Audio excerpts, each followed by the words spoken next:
Hi, my name is Jasmine Stevens, and I'm an Indigenous student from Eskazoni First Nation. I will be entering my second year in September.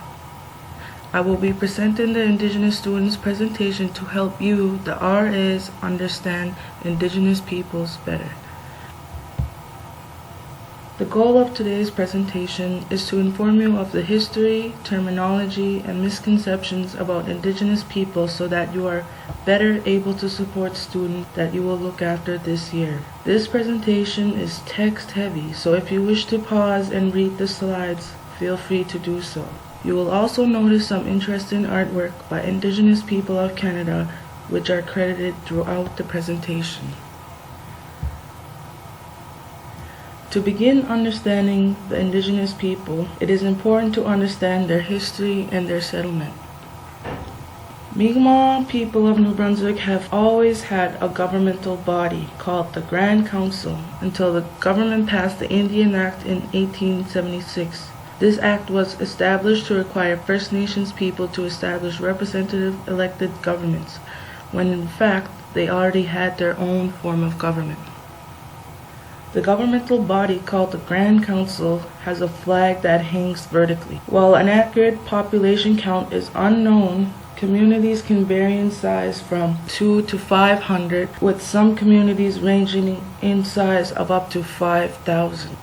Geographically speaking, First Nation peoples' territory extended across the current borders of New Brunswick and Quebec in Canada and parts of Maine in the United States, all of which can be seen on this map. This is a map of the Atlantic region with 34 individual communities shown. Some communities are closer together and others may appear distant. However, all communities are connected in some way, whether through marriage or other family-related ties. I can personally say that I have family all over the province of Nova Scotia, New Brunswick, PEI, Newfoundland. I have cousins everywhere. Having understood the past, it is important to understand how to accurately use terminology relating to Indigenous peoples.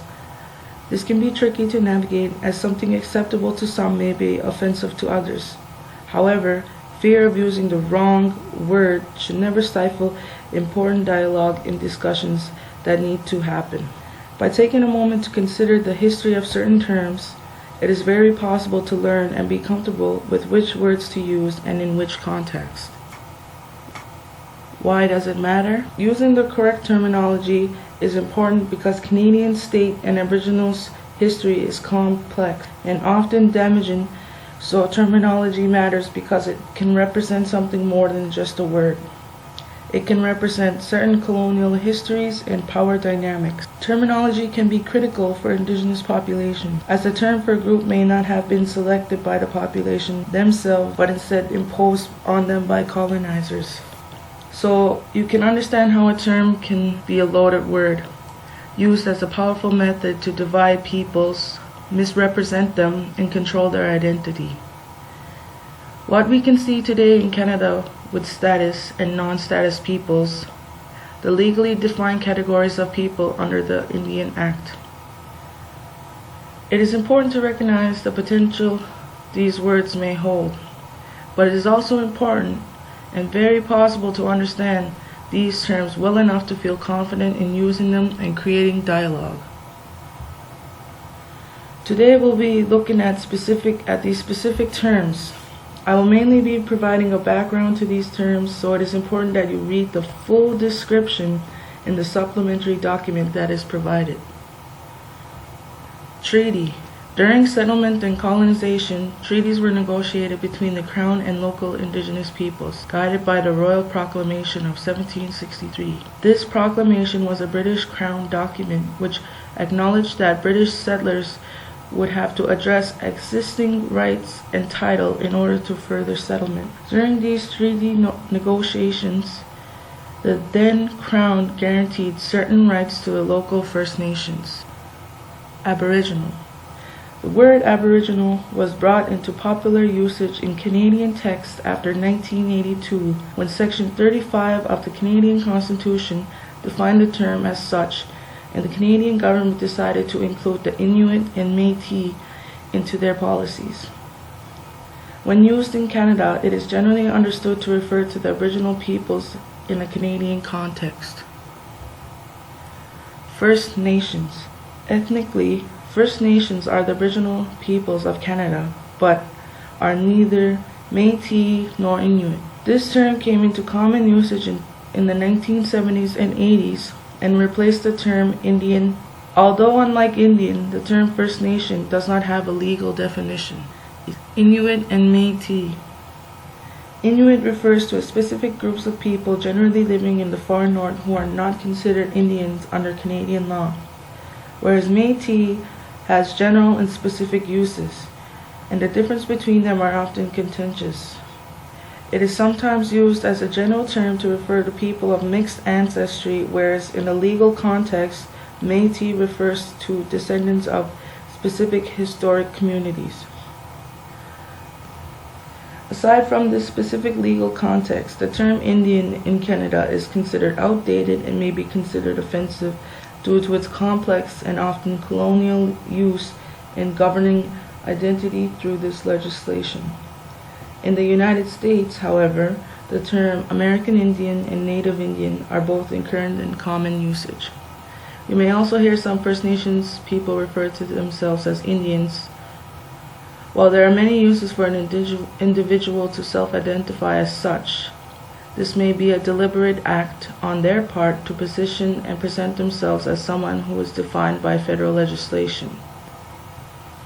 The term Indigenous came into wide usage during the 1970s when Aboriginal groups organized transnationally and pushed for greater presence in the United Nations. In the UN, Indigenous is used to refer broadly to peoples of long settlement in connection to specific lands who have been adversely affected by incursions by industrial economies, displacement, and settlement of their traditional territories by others. Native. When it comes to the usage of the term Native, some may feel it has a negative connotation and it is outdated. This term can also be problematic in certain contexts, as some non-Aboriginal peoples born in a settler state may argue that they too are Native.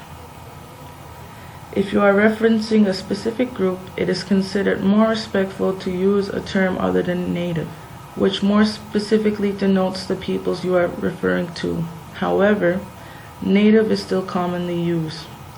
Many people find it to be a convenient term that encompasses a wide range of populations. When wanting to use a general term in the Canadian context, one might prefer the use of the term Aboriginal. Even with all this knowledge, it can be tricky to know how to use the terminology. Most Indigenous people want to share their culture. Having said that, for them to share, they need to feel safe. Safe from racism, safe from embarrassment, safe from tokenism, and thus safe from the fear of being treated differently. You can acknowledge your discomfort as mentioned on the slide, but come into the conversation with a willingness to learn. Terminology isn't the only thing requiring clarification when it comes to Indigenous people of Canada. There are generally many misconceptions surrounding the culture. We will be looking at 6 misconceptions that you may have heard or have been perpetuated in modern-day Canada. Misconception number 1 is that people believe Columbus's arrival marked the start of North American history, but long before the first explorers landed on the shores of the New World. There were many different Indigenous nations living in various regions of what we now know as Canada. Each nation had its own tribal customs, political organization, language, and spiritual beliefs, and had developed vast trade and economic systems. In fact, the advanced medical knowledge of the Iroquois people helped save the lives of many newcomers to North America. There is a long history of this country prior to European arrival, and First Nations recorded it orally. The newcomers, however, set down their version of history in writing. It is only in recent years that mainstream Canadians are learning of the true history of First Nations and their contributions in building this country. Another misconception is that all names for Indigenous peoples mean the same. The term Aboriginal is an adjective to describe individuals or mixed groups of First Nations or Indians, Metis, or Inuit people. It has been wrongly used by the news media as a noun, as in the Aboriginals are, when instead the proper usage is the Aboriginal peoples are. Misconception number 3 is that only First Nation people have special rights in Canada. Some registered Aboriginal people enrolled under comprehensive claim settlements do have certain rights or benefits, including reserved lands, hunting and fishing rights, and payment of annuities, depending on the terms and conditions of their treaty agreement. The government provides housing and post-secondary assistance to First Nations so that they may achieve the same standard of living as other Canadians.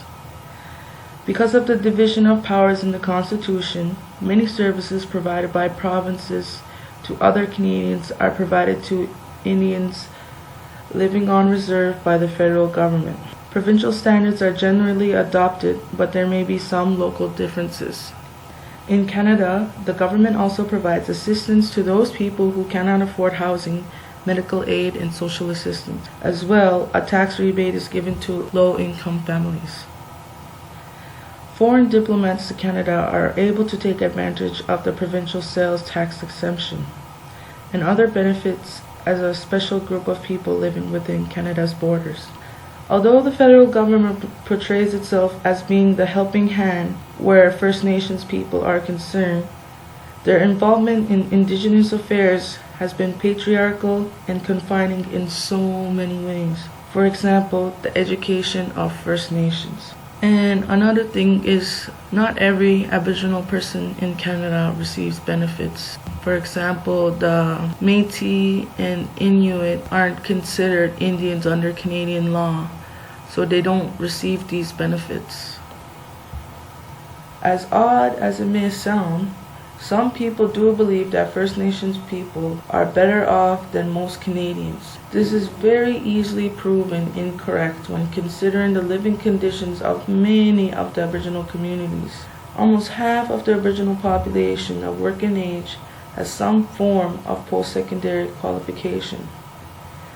This compares to 65% for the non-Aboriginal populations of the same age.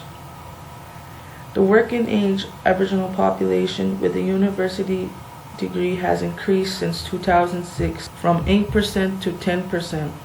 However, they still lag far behind the non-Aboriginal population at 26%. And of the 66,100 Aboriginal individuals aged 25 to 64 with a university degree in 2011, 65% were female. This compares to the 54% for the non-Aboriginal population. The remaining statistics can be found in the supplementary document, so please make sure to read it. As of March 31st, 2016, there were 133 drinking water advisories in effect in 89 First Nation communities across Canada, excluding British Columbia. Another myth which exists is that all Aboriginal peoples are tax exempt. Depending on the province, some registered First Nations do not pay provincial sales tax, but even within a province, there is often uneven application of this right. Income earned by registered Aboriginal peoples working on reserve for a company which is located on reserve are exempted from federal and provincial income taxes. Registered First Nation peoples do not have to pay the GST on goods delivered to the reserve. If the goods are purchased off reserve and not delivered to the reserve, the GST must be paid. For example, at home, we don't always get to use this right, even though we should. Some stores don't allow it. Even though we should be getting it, they don't allow it. Lastly, remember, education is not always free. not for First Nation students nor for non-Indigenous students. Métis and non-status Indians do not receive free housing or education assistance. Housing and education are important legal benefits of some treaties for Treaty First Nations. Under Department of Indian Affairs and Northern Development's on reserve housing policy, status Indians living on reserve obtain funds through their band councils to build or renovate their homes. In many cases, they repay these loans over a number of years. Once again, further details on this misconception are highlighted in the supplementary document, which we urge you to read. Now that you have the knowledge and understanding about the Indigenous peoples of Canada, it is time to learn in the context of coming to university the importance of indigeneity in the campus. Most will have come from a community with close ties to immediate and extended families. Children have multiple attachment relationships, and this is a strength that First Nations people may be able to draw upon. Connections are vital to the health and happiness of people in general. Indigenous students rely heavily on these connections. During my first year away from home, I struggled because I was so used to being around my family all the time, talking to my family every day, just having their support all the time. But then, and I come here not knowing anybody and not having these people to talk to every day, my family and stuff. It was a really hard year. Indigenous peoples have a right to quality education for themselves and for their communities. Having a better education helps them build better communities for our future generations. It is not about retribution. There is a saying that tragic events can have ripple effect, which is representative of the connectedness between even distant communities. We are all connected. Mount Allison is making the effort to incorporate indigeneity into the campus culture. Indigenous history has not always been pretty or truthful. Indigenous people have spent decades in educational institutions only hearing connotations towards them and their cultures. Indigenization and decolonization will hopefully change attitudes and negative history into a more positive experience for Indigenous students. It is also through this process that Mount Allison hopes to educate all students to the true and respectful histories of Indigenous peoples. Smudging ceremonies are just one way in which we are making the attempt to indigenize the campus. In the beginning of September, each resident has a smudging ceremony to indicate a cleaning of mind, body, spirit, and emotion. You will have also noticed land acknowledgement as part of the indigenization efforts. When working on or within the traditional territory of any First Nation, there is a protocol to follow. It may be customary between nations to acknowledge the host First Nations people and their traditional territory at the onset of any meeting or gathering. The long struggle by First Nations people and their communities for respect has been tough. However, through it all, this basic protocol has survived and thrived. This is why here at Mount Allison, when events, feasts, powwows, meetings, etc. take place in a district or region of another Indigenous group, it is customary and respectful to acknowledge the peoples of the territory on which the events are taking place. Unceded means that this land, Mi'kmaq territory, was never sold nor surrendered to non-Indigenous people. It was stolen. It is also protocol that at gatherings that may include a feast, elders, expectant mothers, and mothers with young children are always served first. This is our way of showing respect. Providing support. The best way is to educate yourself. There are many online resources that can help you. Knowledge is your best friend. Recognize that there will be differences due to culture and upbringing. RAs can help with frequent check-ins in residence and let them know how to find Patty Musgrave, Indigenous Support Worker, in the Wallace McCain Student Center on the second floor. A walk downtown for a slice of pizza or just a coffee is a great way to get to know them better. Some will be fluent in their native language, some may not be.